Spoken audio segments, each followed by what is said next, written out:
सहना भवतु सहनौ भुनक्तु सह वीर्यं करवावहै तेजस्विनावधीतमस्तु मा विद्विषावहै। ओम शांति शांति शांति। समस्त जन कल्याणे निरतं करुणामयं नमामि चिन्मयं देवं सद्गुरुं ब्रह्मविद्वरम्। नारायणं नमस्कृत्य नरं चैव नरोत्तमं देवीं सरस्वतीं व्यासं ततो जयमुदीरये।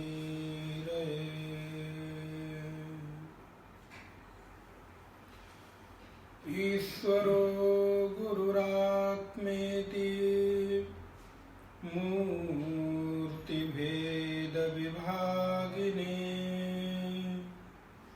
व्योमवद्व्याप्तदेहाय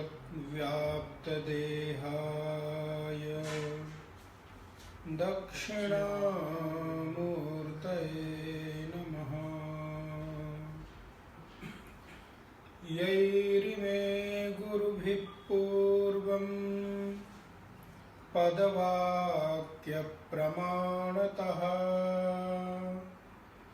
व्याख्याता सर्ववेदान्ताः तान् नित्यं प्रणतोऽस्म्यहम् तान् नित्यं प्रणतोऽस्म्यहम्।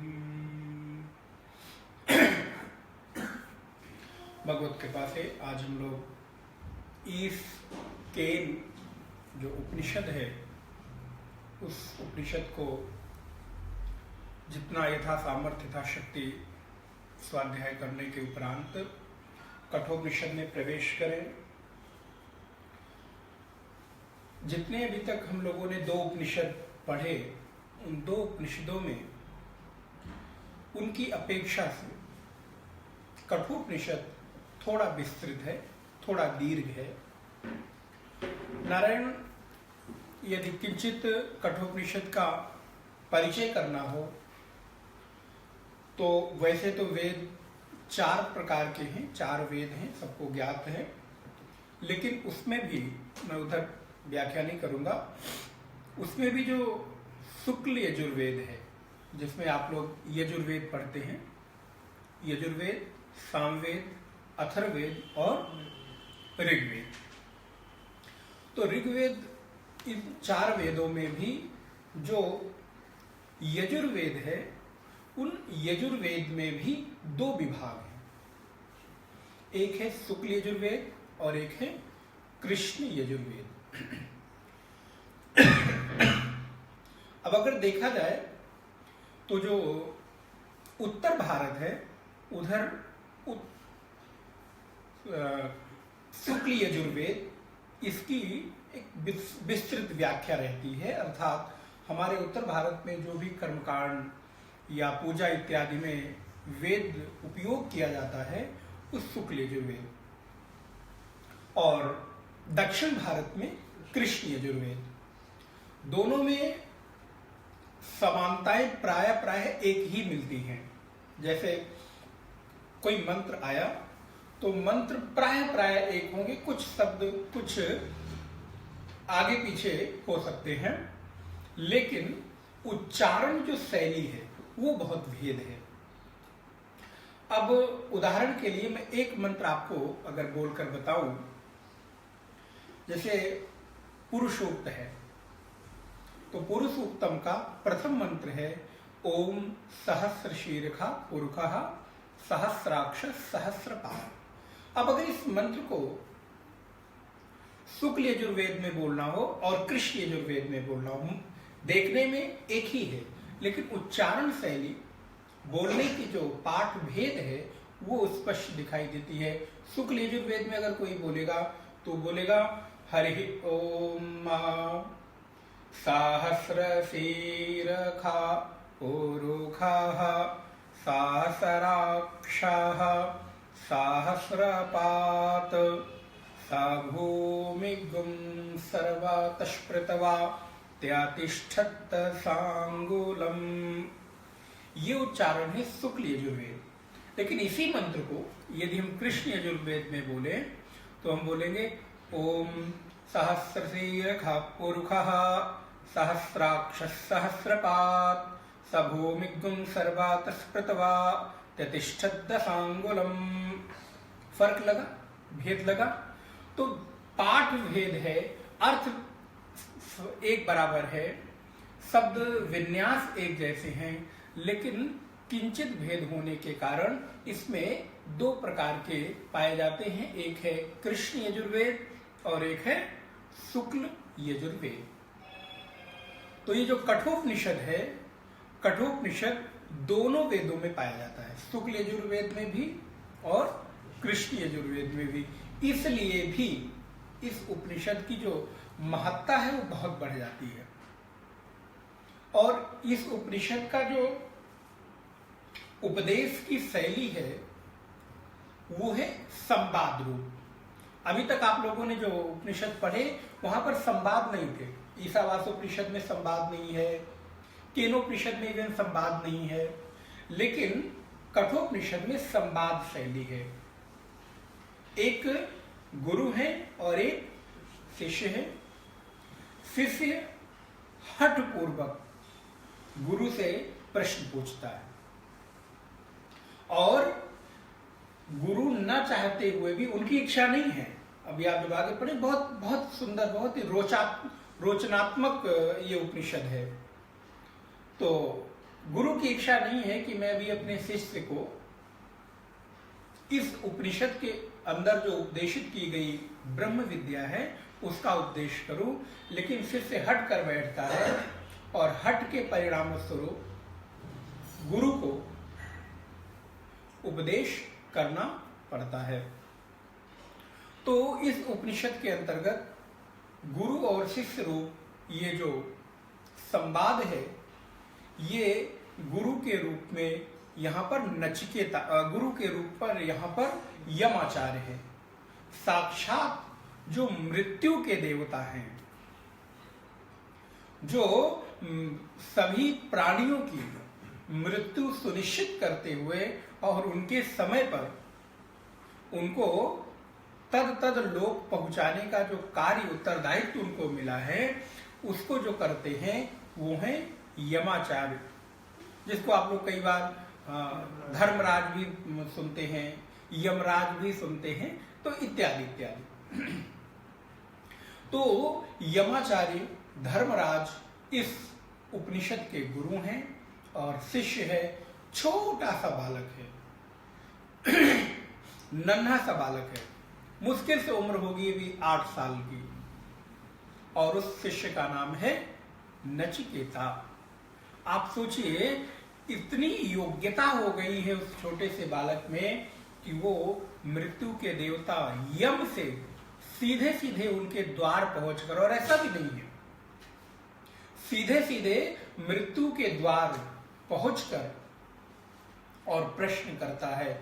हम और आप मृत्यु का नाम सुनते ही कई बार यदि मन के अंदर बड़ी आसक्ति हो तो डर लगता है, लेकिन वो नन्हा सा छोटा सा बालक अपने आप मृत्यु के द्वार जाकर और यमाचार्य को कहता है कि लो मैं आ गया हूं, मुझे स्वीकार करो। परिणाम क्या होता है? बोले ब्रह्मचारी के तेज के प्रताप स्वरूप यम डर जाते हैं। नहीं नहीं, तुम बताओ तुम्हें क्या चाहिए, मैं तुम्हें वरदान देने को तैयार हूं, तुम जो चाहो तो सो तुम ले लो।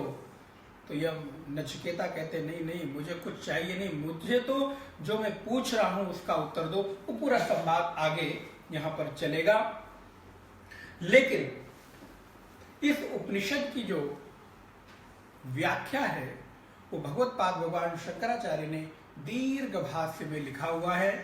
इस उपनिषद में कुल 2 अध्याय हैं।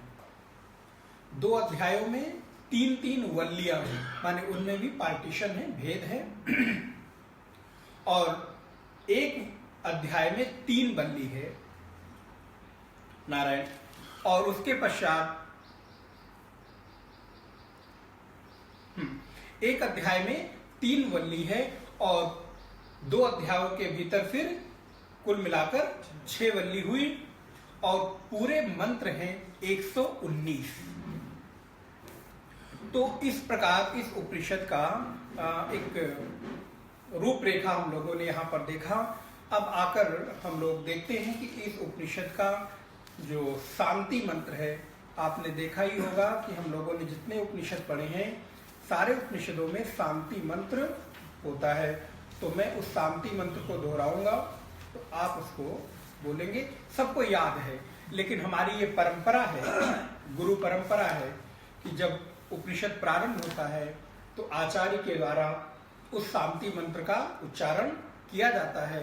तो मैं बोलूंगा, आप लोग उसको पीछे दोहराएंगे। ओम सहना ववतु सहनो भुनक्तु सह वीर्यं करवावहै तेजस्विनावधीतमस्तु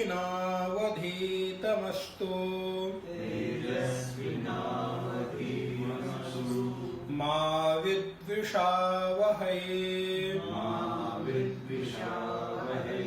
ओम शांति शांति शांति।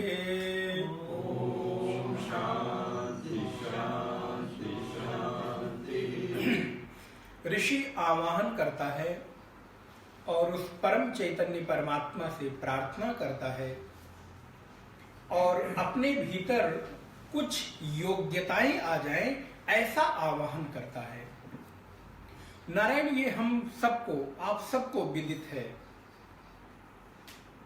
कि जीवन में बिना योग्यता के कोई भी महती से महती वस्तु अगर हमको मिल जाए तो उस वस्तु का हमें जो कीमत है, मूल्य है, उसकी महिमा है, वो मुझे पता नहीं चलती। अगर किसी व्यक्ति को बिना परिश्रम के, बिना किसी एफर्ट किए हुए, बिना किसी प्रकार के उद्यम के बहुत संपत्ति मिल जाए, बहुत धन मिल जाए, यश मिल जाए, तो कई बार संभावना ये है कि वो उस वस्तु की कीमत नहीं समझेगा और हो सकता है कि कीमत न समझे इतना ही नहीं बल्कि वो वस्तु उसके पतन का भी कारण बन जाए। तो योग्यता के अभाव में महनीय वस्तु भी व्यक्ति के लिए कभी उपयोगी सिद्ध नहीं होती। इसलिए सर्वप्रथम योग्यता की बहुत आवश्यकता है। वेदांतों में एक बात पर बहुत जोर दिया गया। कई बार गुरु शिष्य के मध्य जब संवाद होता है तो ये बात ही नहीं होती कि तुम मोक्ष के अधिकारी हो कि नहीं, तुम्हें मोक्ष मिलेगा, वो दूर की बात है। तुम तो मुक्त हो ही, मुक्त होने की आवश्यकता है ही नहीं। अरे मुक्त तो वो हो जो बंधन में हो। हम और आप कभी बंधन में आए ही नहीं, तो मुक्त होने की बात कहां की जाए। तो बोले फिर इतना उद्यम क्यों महाराज, सुबह सुबह बुला के बैठा के आप प्रवचन कर रहे हैं। बोले ये है मुक्ति के लिए प्रवचन नहीं है, बस इसलिए है कि तुम इस बात को अनुभव कर लो कि मैं कभी बंधन में था ही नहीं, मैं मुक्त ही हूं। बस मुक्ति मिलेगी कुछ करने से। बोले इस बात को मन से निकाल दिया जाए। कुछ करने से मुक्ति मिलेगी ऐसा नहीं है, क्योंकि अगर कुछ करने से कुछ मिलेगा तो वो मिला हुआ नाश को जरूर प्राप्त होगा। आज तक आपने जो भी कुछ प्राप्त किया है वो कैसे प्राप्त किया है? कुछ करके कुछ पाया है। घर कुछ करके पाया है, संबंध कुछ मेहनत करके पाए हैं, आपस में पति पत्नी का विवाह हुआ है, बच्चे हुए हैं, रिश्तेदार है, नाते रिश्तेदार इत्यादि इत्यादि, तो क्या हुआ, बोले कुछ ना कुछ एफर्ट किया है, कुछ ना कुछ मैंने उद्यम किया है, उसके परिणाम स्वरूप मुझे कुछ मिला है। लेकिन कुछ करके जो कुछ मिलता है उसका अंतिम परिणाम क्या होता है, बोले वो एक ना एक दिन नाश को प्राप्त हो ही जाता है। क्योंकि ये बिल्कुल अटल सिद्धांत है कि जब भी कर्म के द्वारा कोई चीज प्राप्त की जाएगी तो उसका नाश अवश्यंभावी है। इस विश्व प्रपंच में जो भी कुछ कृतित्व किया गया है, जिस भी कुछ का निर्माण किया गया है, वो आज नहीं तो कल, कल नहीं तो परसों, परसों नहीं तो वर्षों, कभी न कभी जरूर नाश को प्राप्त होगी। भले दिखाई देती हो कि ये चीज कभी नष्ट नहीं होगी, लेकिन कालांतर में वो नाश को अवश्य प्राप्त होगी। दिखने वाला बहुत मजबूत घर, बड़ा बड़ा सा किला, बड़े से महल, लगता था कि ये तो कभी नाश को प्राप्त नहीं होंगे, लेकिन कालांतर में 100 साल, 200 साल, 500 साल, 1000 साल, आज वो भी खंडहर बन गए, वो भी गिर गए, वो भी नेस्तनाबूत हो गए, उनका भी कोई अस्तित्व नहीं बचा। इसलिए ये एक वस्तु जो हम कर्म के द्वारा प्राप्त करते हैं उसका नाश होना अवश्यंभावी है। ये अटल सिद्धांत है। इसलिए मुक्ति कुछ करके मिलेगी, ऐसी मुक्ति कभी भी आपको मुक्त नहीं कर सकती। इसीलिए मुक्ति कुछ करके नहीं मिलती। भागवत ने बहुत सुंदर वर्णन किया, बोले हित्वा अन्यथा रूपम। मुक्ति का बहुत, मोक्ष का बहुत सुंदर परिभाषा किया गया कि हित्वा अन्यथा रूपम स्वस्वरूपेण व्यवस्थिति इति मोक्षा। मोक्ष और कुछ नहीं है। बोले जो आपके ऊपर आई हुई अन्य चीजें हैं, उन अन्य चीजों को छाट काट कर आप अलग कर दो। हित्वा माने छोड़कर, त्याग कर, अन्यथा रूपम, जो आपका रूप नहीं है उस रूप का परित्याग करके और आप अपने स्वरूप को व्यवस्थित कर ले। देखिए यहां पर कुछ मिलने की बात नहीं कही गई, जो है उसको व्यवस्थित कर ले, अर्थात उसको जान ले, वो मेरा है, ये अनुभूति हो जाना ही मोक्ष की अनुभूति, यही मोक्ष है। पाना कुछ नहीं है, बल्कि मुक्ति के लिए छोड़ना है। तो क्या मैं छोड़ने के लिए उद्यत हूं, छोड़ने के लिए तैयार हूं? और नारायण इस उपनिषद में तो छोड़ने की बात जो की गई, इस उपनिषद की का प्रारंभ ही मृत्यु से होता है। और ये बात बिल्कुल सत्य है। यदि अमृतत्व की यात्रा करनी है, अमृत तक अपने आप को पहुंचना है, उस अनंत असीम में अपनी अनुभूति को सिद्ध करना है, तो सर्वप्रथम मृत्यु को जानना ही होगा, और कोई उपाय नहीं है। अगर मृत्यु का बोध नहीं हुआ तो मोक्ष का बोध हो ही नहीं सकता।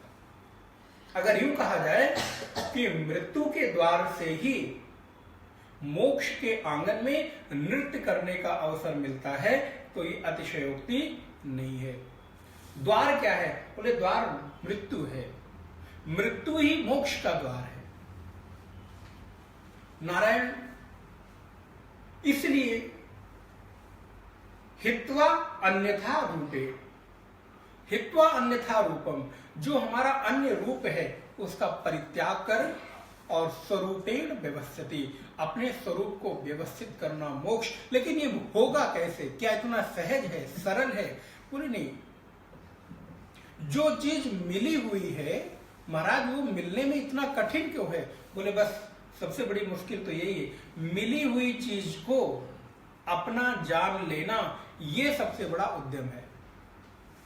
कुछ बाहर से लाना नहीं, कुछ खरीदना नहीं, कुछ देना नहीं, कुछ लेना नहीं। फिर क्या है? बोले जो मेरा है, और इतना ही नहीं, हमेशा मुझे प्राप्त है, दूरी भी नहीं है, देरी भी नहीं है, यही है।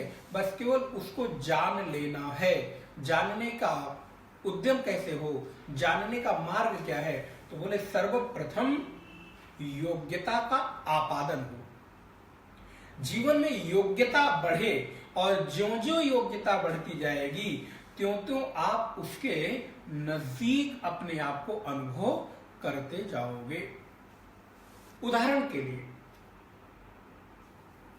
जब जब आपके भीतर सत्व की वृद्धि होती है, सत्व गुण की वृद्धि होती है, जिस जिस स्तर में आपके भीतर सत्व गुण की वृद्धि होती है उस स्तर में उतने ही प्रतिशत में आप अपने आप को शुद्ध अनुभव करते हो कि नहीं? आप विचार करके देखें। एक दिन अपनी रूटीन बिल्कुल अस्त व्यस्त कर लें, न खाने का टाइम, न सोने का टाइम, न उठने का टाइम, न नहाने का टाइम, न पूजा, न जप, न तप, न इत्यादि कुछ भी नहीं। एकदम पामर व्यक्ति की तरह, प्राकृत व्यक्ति की तरह आप रहें और उसके बाद एक दिन आप बिल्कुल संयम पूर्वक उठें और अपने आप को व्यवस्थित करें, जप तप इत्यादि भी करें, कुछ परोपकार धर्म भी करें, कुछ किसी का सेवा सहयोग भी करें। तब आप देखें कि दोनों में आपको, दोनों दिनचर्या में अपने आप में ही बदलाव, परिवर्तन, कुछ ना कुछ अनुभव जरूर होगा। बोले क्या है? बोले जिस जिस स्तर में जैसे जैसे आपके भीतर सत्व गुण की वृद्धि होती गई उस स्तर में आप अपने आप में शुद्धता का अनुभव करते जाओगे। ठीक उसी प्रकार ज्यों ज्यों योग्यता बढ़ती जाएगी, अंतःकरण की निर्मलता ज्यों ज्यों बढ़ती जाएगी, त्यों त्यों मेरे भीतर वो जो नित्य प्राप्त मेरा आत्म तत्व है, उसकी जो चमक है, उसकी जो प्रतिभा है, वो निखर कर मेरे सामने अनुभव होने लगेगी। उसके लिए क्या करो? बोले ऋषि आवाहन करता है उस चिन्मय चैतन्य परमात्मा से, उस एक समर्थ परमात्मा से आवाहन करता है कि ओम, सर्वप्रथम मैं आपके नाम का उच्चारण करता हूं। ओम आप सब जानते हैं, पूरी व्याख्या की गई है। आ उ और मा 3 शब्दों से मिलाकर ओम बनता है, जो कि संपूर्ण वेद और संपूर्ण विश्व का प्रतिनिधित्व करता है, सार संक्षेप रूप में इतना। और सर्वप्रथम इस सृष्टि का अगर कोई नाद है, सर्वप्रथम इस सृष्टि से निकला हुआ कोई शब्द है तो वो है ओम।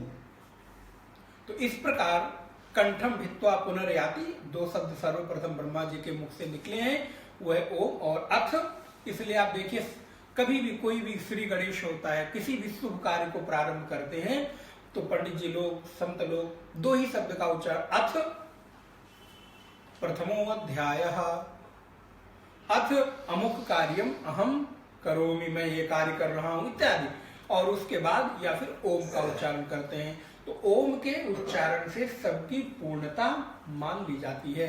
तो यहां सर्वप्रथम ओम सहना भवतु, सह माने साथ साथ, 9 हम दोनों, अवतु हे परमात्मा हम दोनों की साथ साथ में रक्षा करो। अवतु माने रक्षतु, अवतु रक्षतु, हे परमात्मा हम दोनों की रक्षा करो। अब प्रथम सुन के ऐसा लगता है क्या गुरु डरे हुए हैं, क्या शिष्य डरे हुए हैं कि वो भगवान से प्रार्थना करते हैं कि मेरी रक्षा करो? बोले लगता तो ऐसा ही है कि मेरी रक्षा करो। बोले किससे रक्षा करे? आखिर ऋषि इस रक्षा करने का आवाहन क्यों कर रहा है? वो क्यों चिन्मय चैतन्य परमात्मा से इस बात की मांग कर रहा है कि मेरी रक्षा हो? आप देखें, शांति मंत्र सदैव मांग होती है। क्यों मांग होती है? बोले बिना मांगे हुए हमारे अंदर जो योग्यता है वो नहीं आएगी, और योग्यता नहीं आएगी तो जो आगे मैं पढ़ने जा रहा हूं ना, पढ़ने ही नहीं, पहले मैं अपने लिए कह लूं, जो मैं पढ़ाने जा रहा हूं वो मैं खुद नहीं समझ पाऊंगा, बता सकूंगा, तो मैं आगे बढ़ूंगा कैसे? अरे पढ़ाया तो तब जाएगा जब कोई पढ़ा हुआ हो। तो गुरु आवाहन करता है ओम सहना भवतु, मेरी रक्षा हो, मेरी मांग हो। ये मांग कैसी है? बोले इसके पहले आपने जो केनोपनिषद पढ़ा उसका शांति मंत्र याद है? क्या मांग थी वहां? नहीं, वो मंत्र था, आप्यायन्तु ममांगानि वाक् प्राणश्चक्षु श्रोत्रम अथो बलमिंद्रियाणि च। मेरी सारी की सारी जो इंद्रियां हैं वो बलवान हो, तेजवान हो। और आप्यायन्तु ममांगानि, मम अंगानि, जो मेरे अंग हैं वो सारे के सारे अंग बलवान हो, पुष्टवान हो, शक्तिमान हो, उनके भीतर तेज बढ़े। और इतना ही नहीं, जो मैंने सुना है वो कभी मैं भूलूं नहीं, और मुझे हमेशा अच्छा अच्छा सुनने को मिले। ओम भद्रम कर्णेभिः शृणुयाम देवाः। परमात्मा से ये मांग है, और नारायण जीवन में इससे खूबसूरत मांग और कुछ हो ही नहीं सकती। क्या मांगता है ऋषि? कहता है परमात्मा जब भी मुझे कुछ सुनने का अवसर मिले ना, अच्छा सुनाना। इससे बड़ी मांग अगर जीवन में कुछ हो तो आप चिंतन करें, बताएं। जब भी मैं कुछ देखूं तो भद्र देखूं, जब भी मुझे कुछ सुनने का अवसर मिले तो भद्र मिले, जब भी मुझे कुछ खाने को मिले तो शुद्ध सात्विक मिले। अर्थात मेरी जीवनचर्या सात्विकता से परिपूर्ण हो। और इतना ही नहीं, इस मंत्र में एक और बहुत सुंदर मांग है। ऋषि ये कभी नहीं मांगता कि मैं 100 साल जीऊं। प्रभु मुझे आपसे उम्र अपनी नहीं बढ़ानी है। बोले फिर? बोले जितना जीऊं सात्विकता पूर्ण जीऊं। और एक चीज इसी में और छोटी सी मांग रखता है कि जितना जीऊं सात्विकता पूर्ण जीऊं, लेकिन सात्विकता पूर्ण जीते हुए कमरे में सोते न रहूं। बोले आपके अनुसंधान में मेरा जीवन बीत जाए। भाई आप कहीं जाओ मत, पड़े रहो घर में, न किसी से मिलो न जुलो, तो कहां बहुत ज्यादा विकार आने की संभावना नहीं होगी। क्योंकि विकार या तो कानों से आते हैं, आंखों से आते हैं, या फिर कानों से आते हैं। जब आप कोई वस्तु देखते हैं तो आपके भीतर विकार आने के 2 सबसे मुख्य साधन हैं, वो है नेत्र और वो है कर्म। हम पढ़े हैं तो बोले नहीं, इस प्रकार का जीवन, निरर्थक जीवन नहीं जीना है। भद्रं कर्णेभिः शृणुयाम देवाः भद्रं पश्येमक्षभिर्यजत्राः स्थिरैरङ्गैस्तुष्ट्वागं सत्सानोभिर्व्यशेम देवहितं यदायुः। यद आयु हो, जितनी भी आयु हो उतनी आयु आपके अनुसंधान करते हुए व्यतीत हो। इसलिए हर उपनिषद के पूर्व शांति मंत्र अर्थात योग्यता को बढ़ाने के लिए आवाहन करता है ऋषि, और कहता है मेरी रक्षा हो। अवतु, किससे रक्षा हो? बोले मेरी रक्षा करो षड विकारों से। मेरे अंदर काम ना आए, मेरे अंदर क्रोध ना आए, लोभ मोह मद मत्सर राग द्वेष ईर्ष्या, इससे जरा मुझे बचा के रखो, मेरी रक्षा करो। एक मेरे ऊपर एक लेयर लगा दो कि उसके ऊपर काम क्रोध लोभ मोह मद मत्सर राग द्वेष ईर्ष्या इत्यादि का अगर अटैक हो, प्रभाव हो, आक्रमण हो, तो जरा मैं उससे अपने आप को बचा पाऊं, रक्षा कर पाऊं। इसलिए सहना अवतु रक्षतु। अब आप जब ये मंत्र पढ़ें, और हम लोग हर क्लास में पढ़ते हैं, तो अर्थ सहित इस बात को पढ़ें कि हे प्रभु ओम सहनाववतु, मेरी रक्षा हो। किससे रक्षा हो? बोले मेरे जीवन के लक्ष्य में आने वाला जो भी अवरोध हो उससे मेरी रक्षा हो। अवरोध क्या है? बोले मैं आत्म अनुसंधान के लिए बैठने वाला हूं, गुरु के सम्मुख मैं बैठकर अब आत्म अनुसंधान करना चाहता हूं।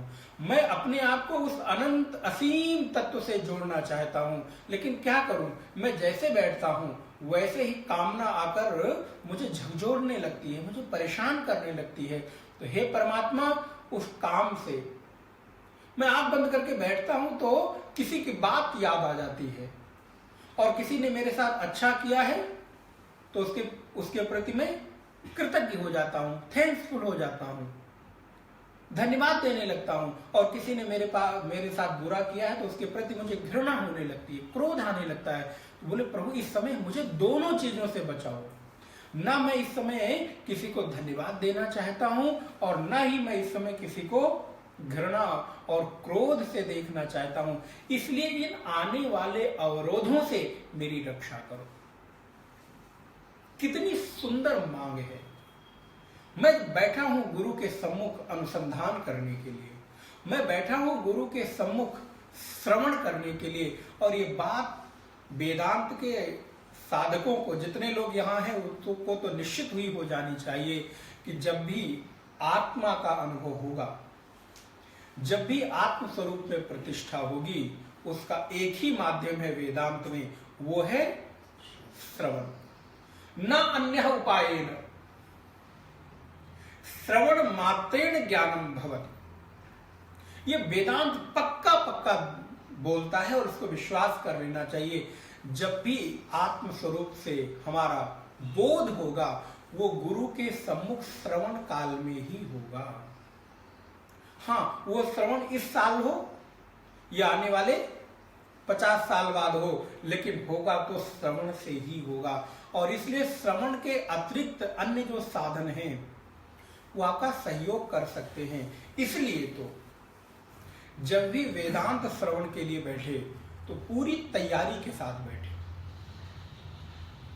1 घंटे का श्रवण पूरी तैयारी के साथ हो।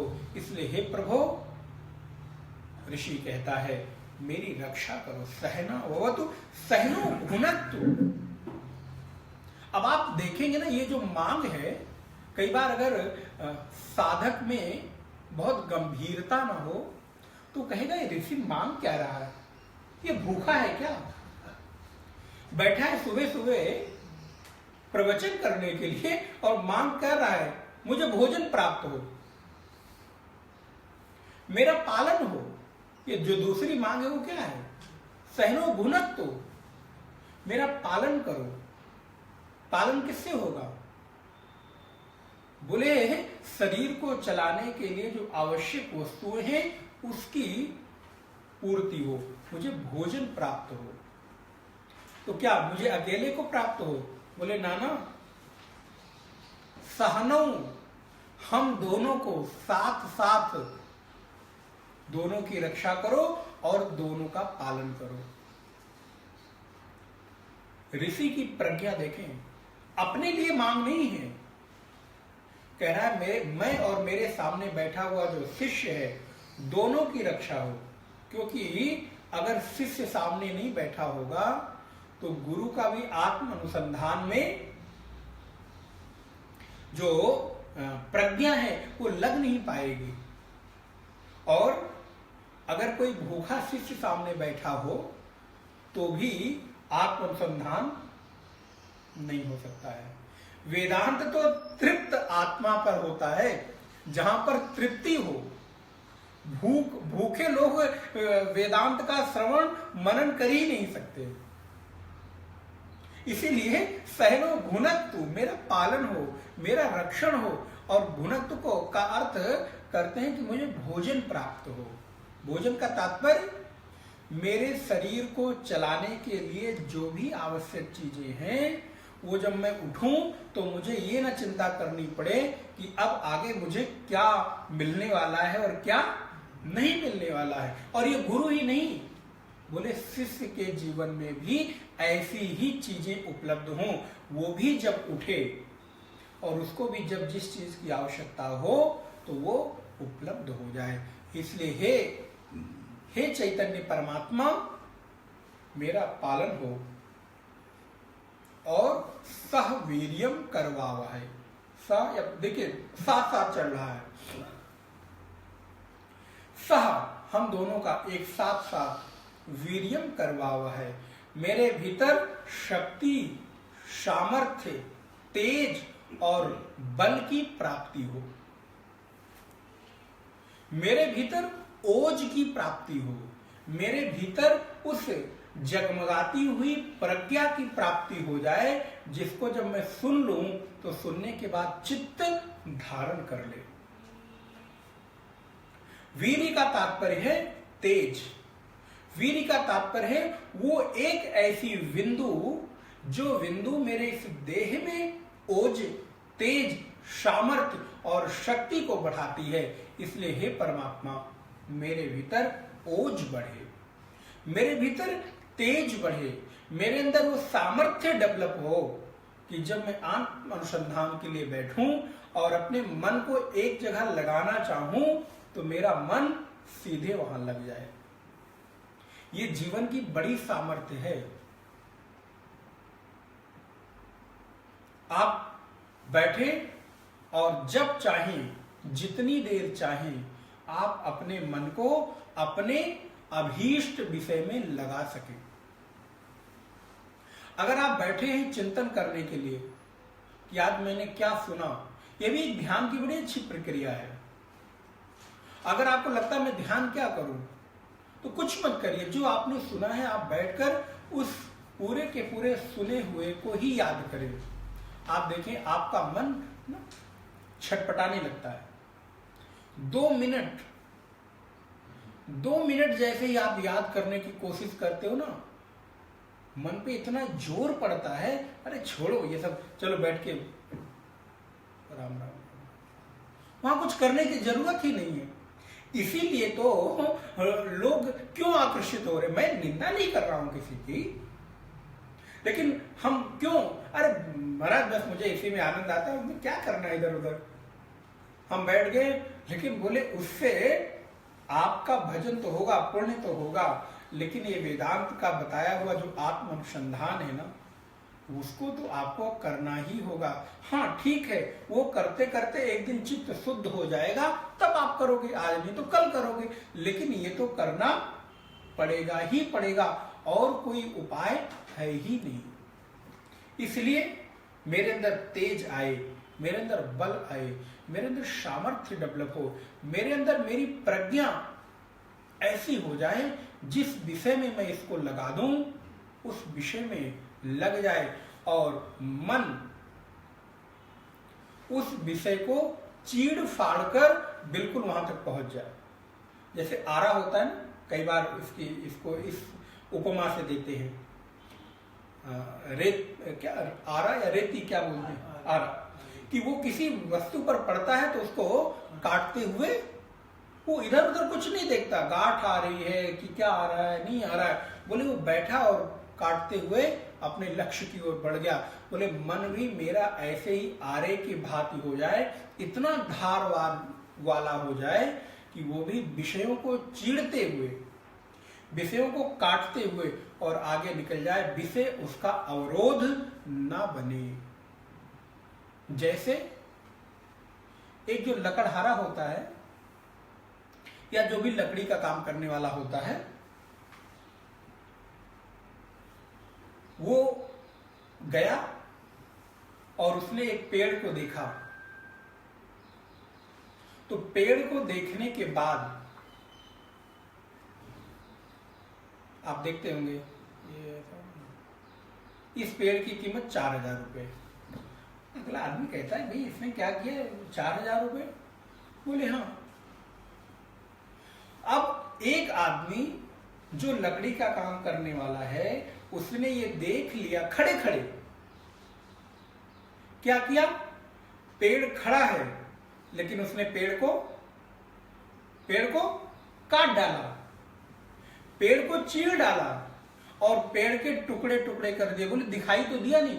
बोले तुम्हें नहीं दिखाई दिया, लेकिन उसकी बुद्धि की प्रज्ञा इतनी तेज है कि वो एक इतने विशाल खड़े हुए पेड़ को 2 मिनट के भीतर उसने चीर फाड़ के, काट पीट के, उसकी जितनी उपयोगी लकड़ी है उसको ले लिया।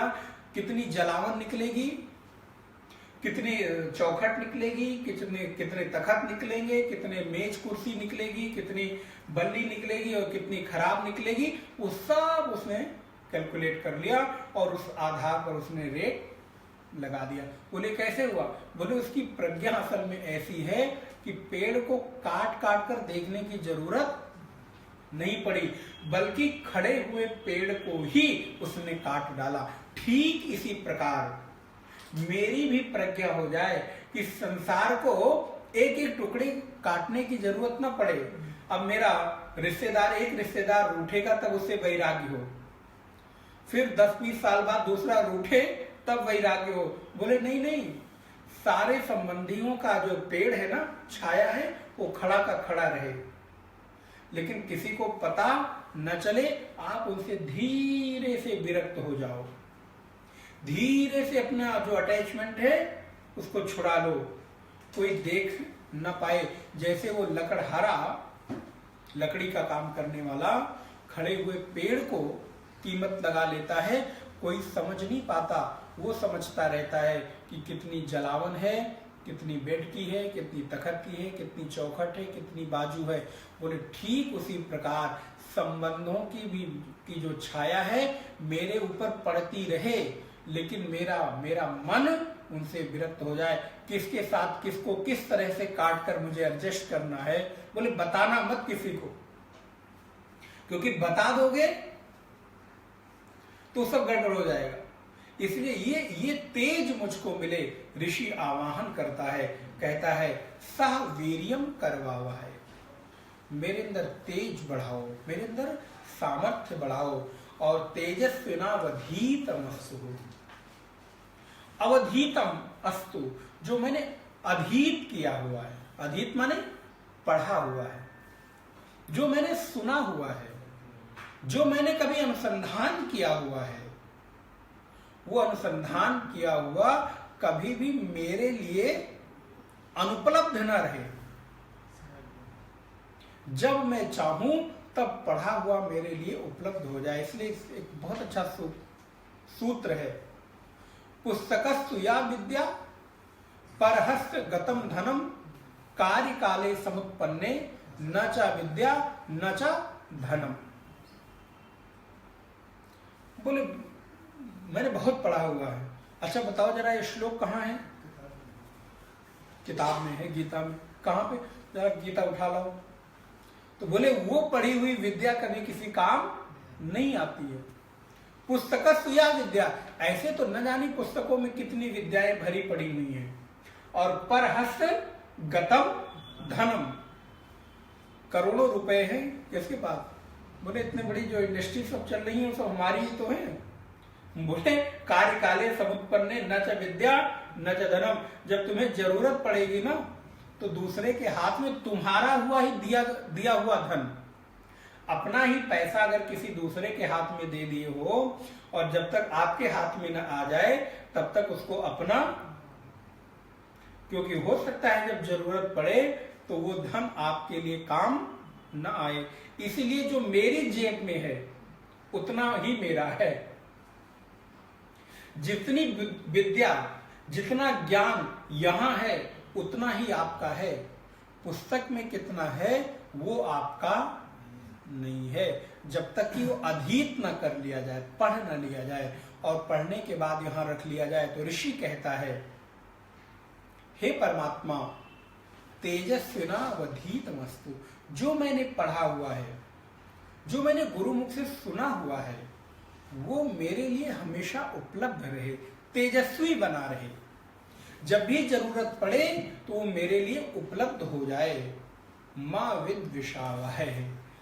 नारायण, क्या ऐसी संभावना है कि गुरु और शिष्य के बीच भी मतभेद हो जाए? बोले हाँ, बहुत संभावना है कि गुरु और शिष्य के बीच भी द्वेष हो सकता है। इसीलिए वो संभावना को खत्म करते पहले ही ऋषि आवाहन कर रहा है कि हे परमात्मा, मुझ गुरु और शिष्य के बीच कभी भी द्वेष न होवे, कभी भी मुझे किसी के आगे बढ़ने पर ईर्ष्या न होवे। शिष्य की गति आगे बढ़ती जा रही है तो गुरु देख देख कर अंदर ही अंदर, अरे मैंने ही पढ़ाया और देखो। तो बोले मेरे भीतर भी ये भाव न आए और शिष्य को भी ये ना आए, देखो हैं तो मेरे ही जैसे लेकिन खुद बैठे रहते हैं, बोलते रहते हैं और हम सुनते रहते हैं। इनका काम बोलने का है, हमारा सुनने का है, हमको कभी अवसर नहीं मिलता है। तो बोले उनकी योग्यता पर, उनके ज्ञान को, उनके उस आत्म अनुसंधान के सामर्थ्य को देखकर मेरे भीतर कभी भी द्वेष न बढ़े, हमारे भीतर कभी भी दूषित भावनाओं का समावेश न हो।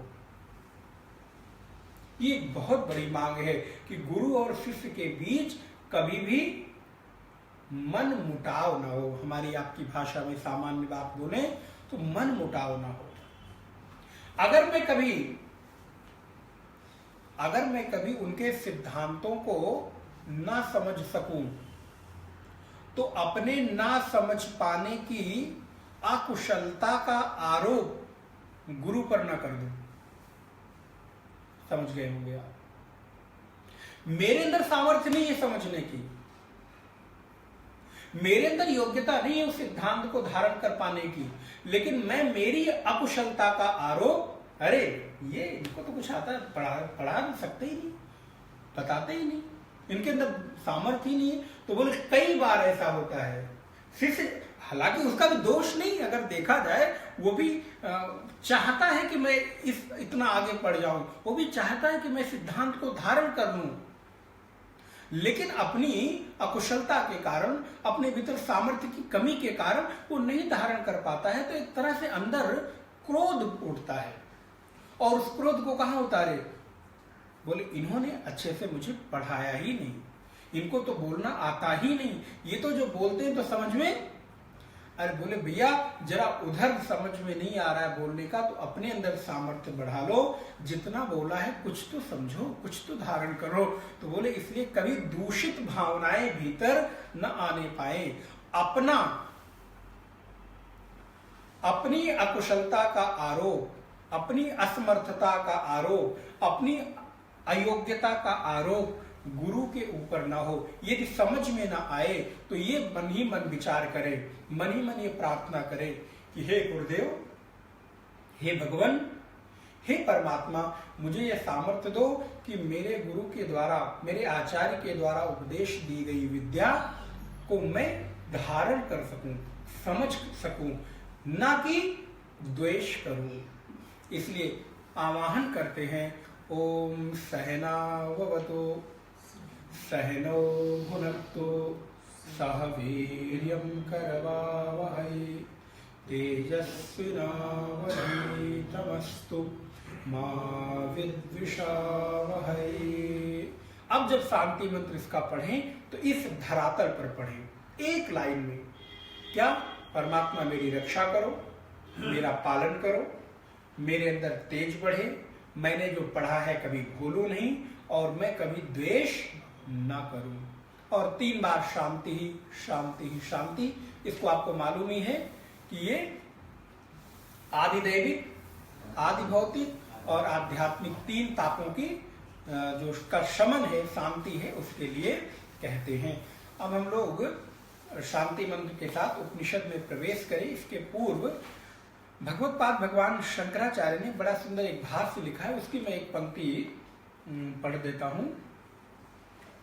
ओम नमो भगवते वैवस्वताय मृतवे ब्रह्म विद्याचार्याय नचिकेतसे च काठकोपनिषद्वल्लीनां सुखार्थ प्रबोधनार्थम अल्प ग्रंथाः वृत्ति आरभ्यते। भगवत्पाद भगवान शंकराचार्य कहते हैं कि अब मैं ओम नमो भगवते वैवस्वताय मृतवे ब्रह्म विद्या आचार्याय, जो ब्रह्म विद्या के आचार्य हैं, मृत्यु के देवता हैं, वैवस माने सूर्य, सूर्य की परंपरा से आए हुए हैं और उनके अंश हैं, उस आचार्य को स्मरण करके, और नचिकेतसे च, और उन मृत्यु के देवता जो आचार्य के रूप में है, उनका जो शिष्य नचिकेता है, उसका भी स्मरण करके अब मैं कठोपनिषद का जो भाष्य है वो प्रारंभ करता हूं। लेकिन किस लिए? वो लिखने के लिए लिख रहा हूं, बोले नाना, मेरा उद्देश्य है सुखात प्रबोधनार्थम, सुख का प्रबोध करने के लिए। मेरे हर व्यक्ति की नैसर्गिक मांग है कि मैं सुखी हो जाऊं। कोई व्यक्ति भविष्यवाणी करना चाहे तो 3 भविष्यवाणी करे, आप भविष्यवक्ता हो जाएंगे। और ये हर व्यक्ति की नैसर्गिक मांग है। आप सुखी होना चाहते? हाँ हाँ महाराज, मैं सुखी होना चाहते। आप शांति चाहते हैं? हाँ हाँ। आप अपने अंदर तेज चाहते हैं कि आप तेजवान हो? बोले अरे आपको तो सब मालूम है। और इतना ही नहीं, और बता रहा हूं। बोले क्या? बोले तुम मूर्ख नहीं विद्वान होना चाहते हो? बोले हाँ, ये भी आपने बिल्कुल सही कहा, कोई व्यक्ति मूर्ख नहीं कहलाना चाहता। और चौथी चीज, तुम कभी भी छोटा बनकर नहीं रहना चाहते, बल्कि ऐसा चाहते हो कि सब लोग तुमको जाने, अर्थात तुम्हारी ख्याति। आप बताइए, इसमें से जितना मैंने बोला, कितने लोग यहां हैं कि जो नहीं चाहते? हम हुए ना भविष्यवक्ता। ज्योतिष इससे बड़ा ज्योतिषी कौन होगा? तो ये हर व्यक्ति की नैसर्गिक, लेकिन इसके अलावा कोई ग्रह दोष का नहीं मालूम, भाई मंगल चल रहे, राहु चल रहे, वो नहीं बताया। तो ये हर व्यक्ति की नैसर्गिक मांग है कि मैं सुखी हो जाऊं। और सुखी कितने दिन के लिए? बोले मार्च भर सुखी रहूं। बोले मार्च तो ऐसे भी सुखी नहीं रहने देता है। मार्च के बाद भले थोड़ा सुख आने लगे, मार्च तो ऐसे ही यहाँ भरो वहां भरो, ये बनाओ ये सबमिट करो। बोले महाराज अप्रैल वाला सुखी। बोले नहीं, अप्रैल में तो पहले दिन से बनाने लगते हैं कि सुख नहीं मिलेगा। तो खैर, सुख कितने दिन के लिए? 1 दिन के लिए? बोले नहीं, 1 दिन के लिए नहीं, 1 साल के लिए नहीं। मैं ऐसा सुख चाहता हूं कि जो सुख कभी मेरा बदले नहीं, शाश्वत सुख चाहता हूं, जिस सुख में कभी भी 19-20 ना हो, ऊपर नीचे ना हो, और वो सुख निरंतर बढ़ता रहे। ऐसा सुख चाहता हूं। ये जीवन की नैसर्गिक मांग है। भगवत पाद भगवान शंकराचार्य कहते हैं कि मैं इस उपनिषद के भाष्य को प्रारंभ करता हूं सुख के प्रबोधन के लिए। लेकिन उपनिषद, मैंने पिछली कक्षा में सब बताया, उसको रिपीट करने की जरूरत नहीं है, लेकिन फिर भी यहाँ पर भगवत पाद की लेखनी से जो शब्द आया है वो मैं बोल देता हूं। उपनिषद का अर्थ क्या होता है? सदेहे धातोः विशरणगत्य अवसादनार्थस्य उपनिपूर्वस्य प्रत्यांतरस्य रूपम उपनिषद इति। अर्थात जो उपनिषद शब्द है वो सद धातु से बनता है, जिसमें शरणगत्याः माने वहां पर शरण में आए हुए, अवसाद करने के हेतु में होता है, हेतु में, जहां पर उ और नी ये 2 उपसर्ग हैं।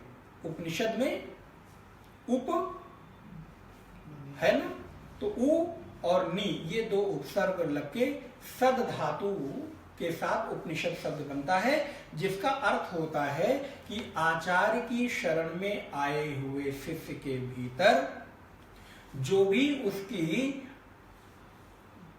अविद्या है, एक शब्द में अगर मैं कहूं अविद्या है, उसका शमन करने की सामर्थ्य की विद्या का नाम उपनिषद है। संसार में पीड़ित जो भी अविद्याग्रस्त व्यक्ति है, जो बहुत परेशान हो गया है, जब वो आचार्य की शरण में आए तो जिस विद्या के उपदेश से उसके भीतर शांति का उद्गम हो जाए, सुख का उद्गम हो जाए, और उसके भीतर से अविद्या माया आसक्ति का नाश हो जाए, ऐसी समर्थवान विद्या का नाम उपनिषद है। वो उपनिषद चाहे ग्रंथ का हो, और वो उपनिषद चाहे आचार्य की वाणी का हो। इसीलिए तो कहते हैं ध्यान मूलम गुरोर्मूर्ति, पूजा मूलम गुरोर्पदम, मंत्र मूलम गुरोर्वाक्यम, मोक्ष मूलम गुरोर्कृपा। गुरु के मुख से निकला हुआ प्रत्येक शब्द शिष्य के लिए मंत्र रूप है। क्यों? क्योंकि उसके मुख से आया हुआ प्रत्येक शब्द मेरे जीवन में त्राण देता है, अर्थात मेरे जीवन में शांति लेकर आता है। इसलिए मेरे लिए मेरे गुरुदेव के मुख से निकला हुआ प्रत्येक वाक्य मंत्र के सदृश है। इस प्रकार यहां पर भगवत्पाद लिखते हैं। अब उपनिषद का पहला मंत्र मैं बोलूंगा, आज हम लोग प्रारंभ करने और विस्तार अगली कक्षा में देखेंगे। ओम ओशन हवै वाजस्रवसः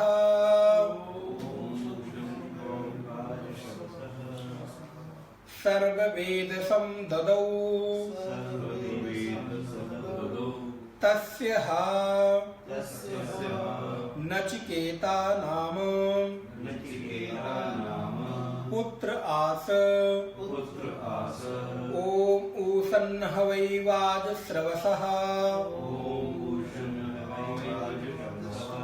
सर्ववेदसं ददौ तस्य नचिकेता नाम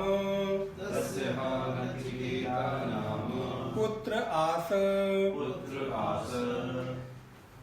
मंत्र कहता है, श्रुति कहती ओम ओशन हवै वाजस्रवसः सर्ववेदसं ददौ तस्य नचिकेता नाम पुत्र आस। एक ऋषि हैं जिनका नाम है वाजस्रवस। इनके दो तीन नाम अलग अलग आते हैं शास्त्रों में। इन्हीं को कभी कहीं उद्दालक भी कहते हैं, वाजस्रवस भी कहते हैं और वाजस्रवा भी कहते हैं। और इन्हीं को कई बार हम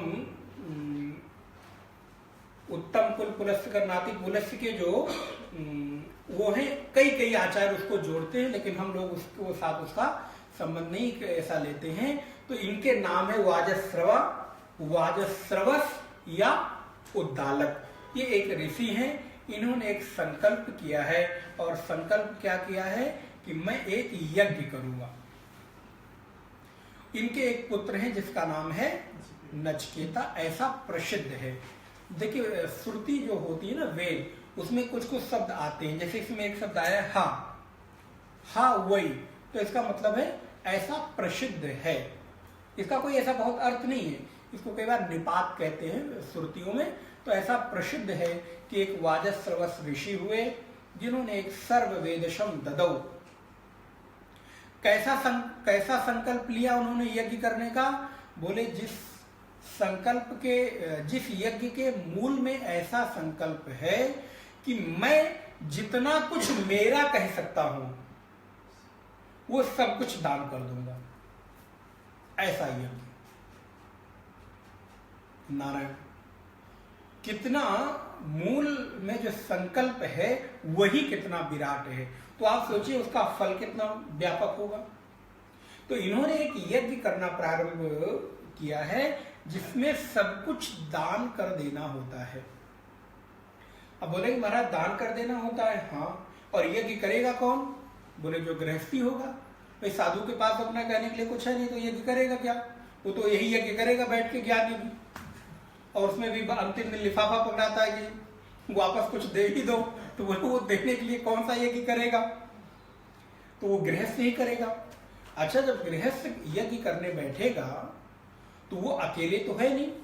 जब गृहस्थ है तो उसके पुत्र भी होंगे, पुत्रियां भी होंगी, आने वाली संतति होगी।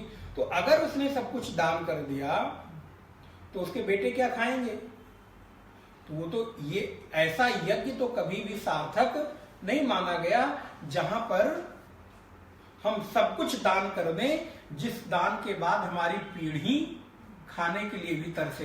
बोले ऐसा दान कभी नहीं करना चाहिए। शास्त्र मना करते हैं दान उतना करो जितने दान से, अब इतना भी ना करे कि है मेरे पास बहुत और दे दो इतना, तो वो भी नहीं हो। इतना दान भगवत्पाद शंकराचार्य भगवान कहते हैं, बोले ऐसे व्यक्ति को सठ कहा गया है जो अपनी सामर्थ्य और सामने जिसको दे रहा है सामने वाले के सामर्थ्य के अनुकूल दान नहीं करता, उसको सठ कहते हैं।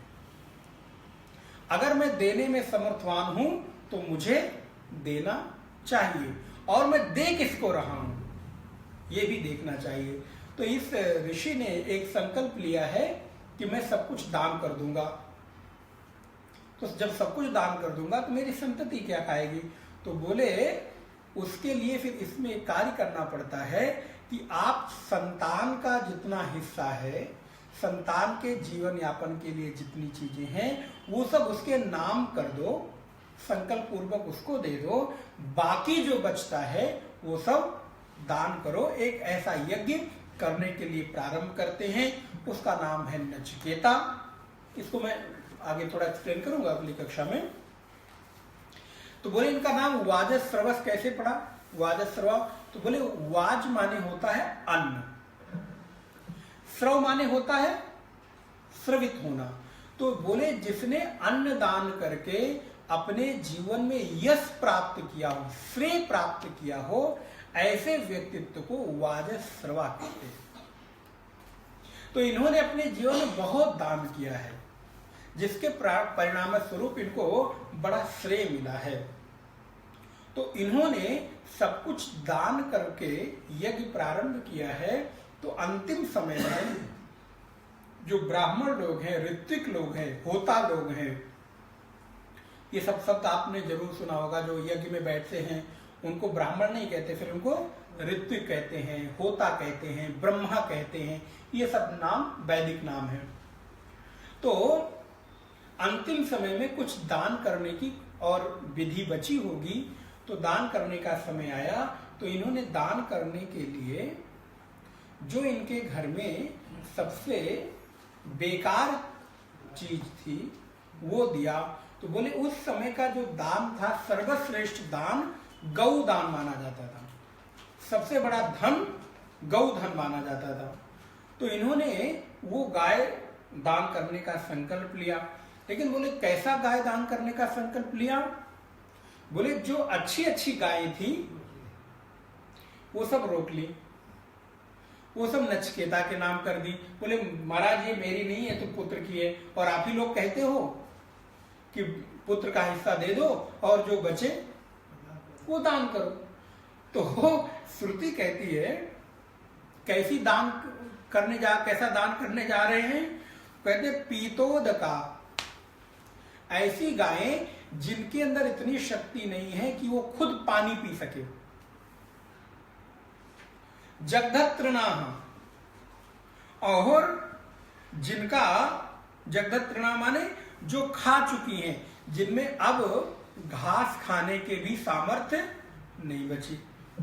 दुग्ध दोहा, जिनका दुग्ध दोहन कर लिया गया है, अब वो दोबारा दूध देने लायक नहीं है।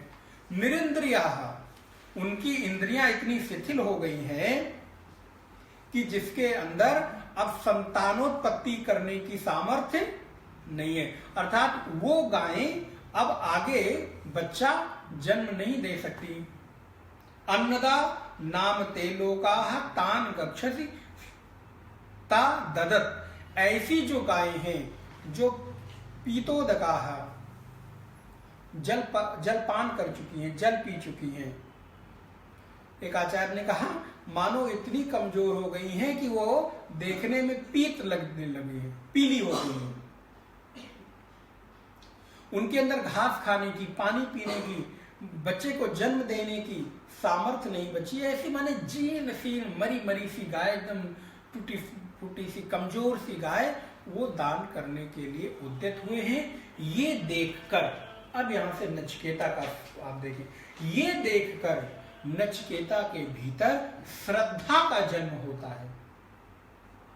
अरे हमारे पिता इतना महान यज्ञ करने जा रहे हैं जिस यज्ञ का फल है स्वर्ग की प्राप्ति, और इतने बड़े महान यज्ञ में ये दान इतनी कमजोर गायें कर रही हैं, तब तो इनको यज्ञ का पूर्ण फल नहीं। आप देखें वो छोटा सा बालक है, उसके भीतर क्या भाव जन्म होता है।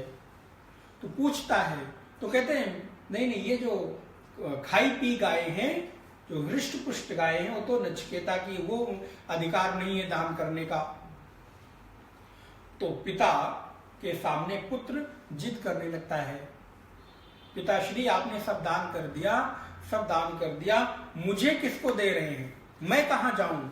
क्योंकि सब कुछ दान करने की परंपरा है। तस्य हो आज पितरम तत्कस्मै माम दास्यमिति। आप मुझे किसको दे रहे हैं, किसको दे? कई बार, 2 बार, 3 बार, 4 बार बोला तो पिता को क्रोध आ गया और उसने कहा मैं तुमको मृत्यु को दे रहा हूं। इतना सुनकर उस पुत्र के भीतर पिता के वचनों की श्रद्धा और उनके वचनों को पालन करने के लिए उसने कहा पिताजी प्रणाम, आपने मुझे मृत्यु को दे दिया, तो अब मैं अपने मृत्यु लोक में मृत्यु के जो आचार्य हैं उनके पास जाता हूं। और फिर उस समय नचिकेता मृत्यु के द्वार, यम के द्वार जाकर बैठते हैं। यमाचार्य वहां पर है नहीं, ये कथा फिर आगे आएगी, उसको हम लोग आगे देखेंगे। तो मूल क्या है? मूल है वाजस्रवस ऋषि हैं, वो सब कुछ दान करने के लिए, यज्ञ करने के लिए बैठते हैं जहां पर सब कुछ दान करना है, लेकिन ऐसी गाय दान करते हैं जो कमजोर हैं। और उसको देखकर नचिकेता के भीतर श्रद्धा का जन्म होता है।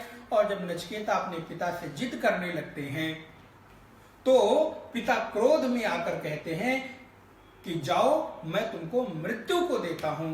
इसीलिए कहते हैं जब भी अमृत का द्वार खुलता है तो मृत्यु के सामने से होकर ही गुजरता है। अर्थात मोक्ष की अनुभूति, मोक्ष का आनंद मृत्यु के द्वार से ही होकर जाता है। और वो छोटा सा नन्हा सा बालक बिना डरे हुए, बिना किसी भय के यमाचार्य के द्वार जाकर 3 दिन तक बैठा रहता है। क्यों? क्योंकि यमाचार्य अपने घर में नहीं थे। वो यम देवता कहीं बाहर टूर पे निकले होंगे, कहीं कहीं अपने क्लाइंट को ढूंढने के लिए। तो बोले मैं यहां पर बैठकर प्रतीक्षा करूंगा। आप सोचिए किसकी सामर्थ्य है कि मृत्यु के द्वार पर बैठकर और प्रतीक्षा करे कि मृत्यु देवता आएंगे और मैं उनसे संवाद करूंगा। मूल में क्या है? श्रुति में एक एक देखूंगा। मूल है उस बच्चे के भीतर श्रद्धा का जन्म हो गया है। किस बात पर? बोले वेद में बताए गए विधि के ऊपर कि मेरे पिता यज्ञ कर रहे हैं और उस यज्ञ का विधान है सब कुछ दान कर देना, लेकिन ये तो गलत कर रहे हैं। तो गलत कर रहे हैं तो इनको फल नहीं मिलेगा। इसलिए अपने पिता के सत्कर्म में सहयोग देने के लिए नचिकेता ने ऐसे अपने भीतर भाव लाया है। अब मैं इसको अगली कक्षा में देखूंगा। ओम पूर्णमदः पूर्णमिदं पूर्णात् पूर्णमुदच्यते पूर्णस्य पूर्णमादाय पूर्णमेवावशिष्यते। ओम शांति शांति शांति। हरि ओम श्री गुरुभ्यो नमः। हरि ओम। नारायण।